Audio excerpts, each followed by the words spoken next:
Professor. So an interesting story about myself happened to me when I was maybe about 3 to 6 months old. A little background about my dad. My dad was a military man, so he was all about eating right, exercising. He knew karate, he knew jiu-jitsu. If you name it, he knew it. So no one ever got the best of him. Well, this one time, my parents went to the grocery store and were loading the groceries into my dad's little brown pickup truck. And for some reason or another, they ended up getting into an argument. And as they're going back and forth, this random stranger comes up behind my dad and hits him in the face with a brick. And he totally busts my dad's face open. He broke my dad's jaw. And my dad ended up falling onto the ground and was there for a little bit. My mom starts freaking out. This guy gets into my dad's truck and takes off. By the time my dad's able to recover, this man's gone. At the time, my brother and sister were in the bed of the truck.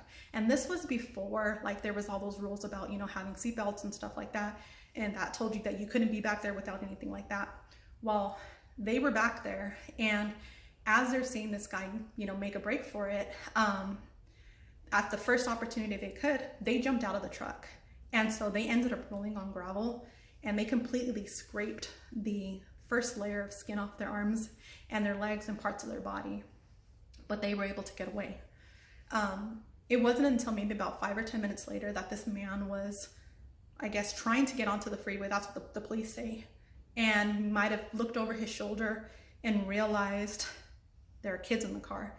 He freaked out, pulled over, left the car on, and took off. It was maybe about 5 or 10 minutes after that. We were found pretty quickly.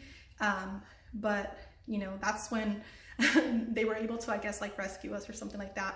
And ended up being like, it was just this random person who was, on drugs or something. But, you hear about those kind of like scary incidences and you don't think like, oh, that's something that, that happens, or it's kind of crazy that happens to somebody, but that's actually a story in my life that happened. And although my dad did need to go to the hospital, and have surgery done, we had probably the best possible outcome. And with the exception that my sister and my brother did need to go get some treatment, we were all for the most part safe and nothing bad happened. So that's an interesting story about me.